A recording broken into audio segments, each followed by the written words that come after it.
right, everybody, welcome back. Ready for a deep dive into something kind of different. Always up for something different, yeah. So today we're going to explore the world of kissing. Oh, interesting. Yeah, we're taking excerpts from a book called Kiss Me AI, A Journey Through the Art of Kissing. Yeah, it's kind of a fun one, and we're going to unpack what these different types of kisses reveal about human connection. Yeah. I'm intrigued. So let's just jump right in. Okay. Let's start with some of the classics. The ones that everybody knows. You've got the peck on the cheek. It's friendly, right? Yeah, it's a friendly gesture. Yeah.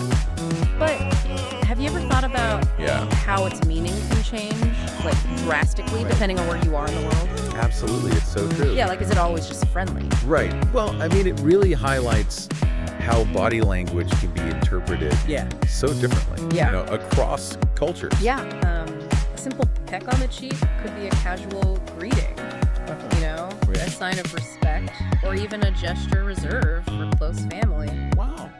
What's considered appropriate can vary wildly. Yeah, that's incredible how much cultural context comes into play. There's a simple peck on the cheek. Then there's the forehead kiss. Oh, the forehead It kiss. feels different from a peck on the cheek, right? Yeah. Like there's vulnerability. Yeah. Almost a sense of reverence. Why do you think that is? That's interesting you say that the forehead is such a vulnerable spot. Yeah. And kissing it suggests deep trust. Right. And a desire to protect. And it's not just limited to romantic relationships either. That's true. It's a gesture you see between parents and children, friends, even different species sometimes. Oh, that's cute. That's so sweet. It's like a nonverbal way of saying, I care for you, Exactly. without needing to say a word. On to the one everyone probably thinks of first, the lip kiss. Right. It's the passionate one. But even with something so seemingly universal, Kiss Me AI points out that there are huge cultural differences. Oh, absolutely. Yeah. What might be seen as a normal display of affection in one culture could be considered way too intimate in another. It makes you wonder if there's a truly universal language of kissing or if it's all cultural coding. Right. Maybe it's a bit of both. Yeah. Let's get to the fun stuff. All right, fun stuff. What about the butterfly kiss? Oh. It's playful, Oh. sweet, maybe even a little silly. Yeah. What makes it so charming? I think it's the unexpectedness of it. Oh, yeah. It's not your typical kiss. It's subtle, gentle, and relies on a different sense of touch. Right. Yeah, it's a lovely way to create a sense of closeness and intimacy without being overtly romantic. Yeah. And who could forget the Eskimo kiss? Oh, yeah. That nose-to-nose rub has a special kind of warmth to it. Yeah, it does. Yeah. It's traditionally a gesture of affection and warmth between loved ones, especially in Inuit culture. Right. The absence of lip contact actually makes it quite unique. It really does. Yeah. Okay, time for the unexpected. All right, what do we got? We've got the Spider-Man kiss. The Spider-Man kiss. It's iconic, gravity-defying, just plain cool. It definitely stands out. Yeah, it's interesting how pop culture can influence our perception of what's considered romantic. The upside-down element adds a sense of adventure and intrigue to the kiss, making it memorable. Yeah, for sure. Yeah. Then there's the air kiss. Oh, the air kiss. A lot of no-contact greeting. Yeah. Do you think it feels genuine or a little superficial? It's a tricky one. Yeah. On one hand, it can be seen as a polite and socially acceptable way to acknowledge someone, especially in formal settings. Yeah. But it definitely lacks the intimacy of other forms of kissing. That's interesting how a gesture can have such different feelings. For sure. Now let's jump into kissing in the digital age. Ooh, in the digital age. The book brought up AI and virtual kisses. Oh, wow. It's wild to think technology could change how we experience something as fundamental as kissing. Yeah, it really does make you think. Yeah. With virtual reality and haptic technology advancing so quickly, will we reach a point where virtual kisses can replicate the emotional and physical sensations of a real kiss? Wow. What are the implications for human connection if we can experience intimacy through a screen? Those are some seriously big questions. I know, right? And the book also dove into the science behind kissing. Oh, yeah. It turns out there's a whole chemical reaction happening when we lock lips. Absolutely. Yeah.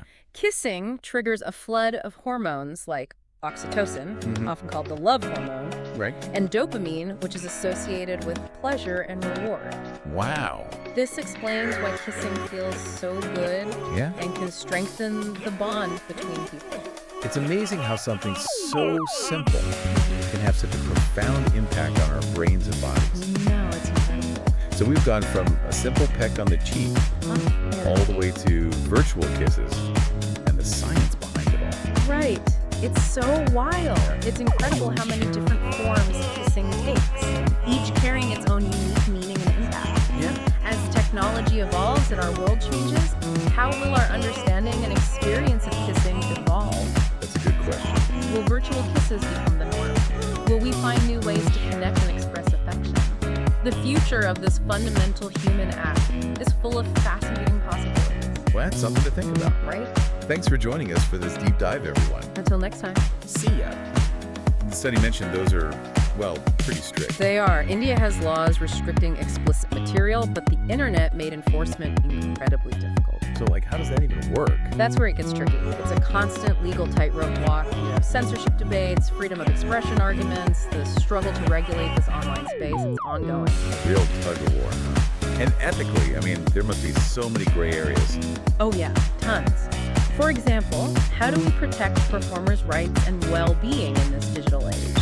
Issues like consent, fair pay, safe working conditions, those get even more complicated with online platforms and international audiences. Right, it's not just a local issue anymore. And technology is not slowing down. The study talks about streaming services, even VR. Are those having a big impact? A huge impact. Streaming platforms open up access to content in a way that was never possible before.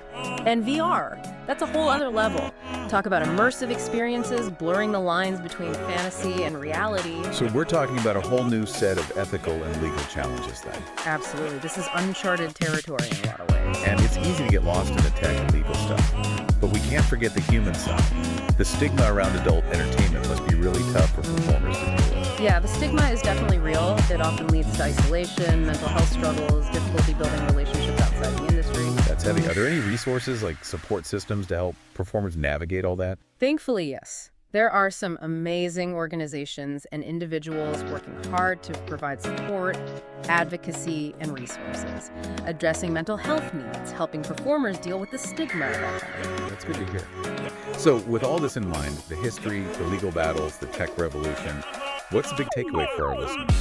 I think it shows how complex and dynamic this industry is.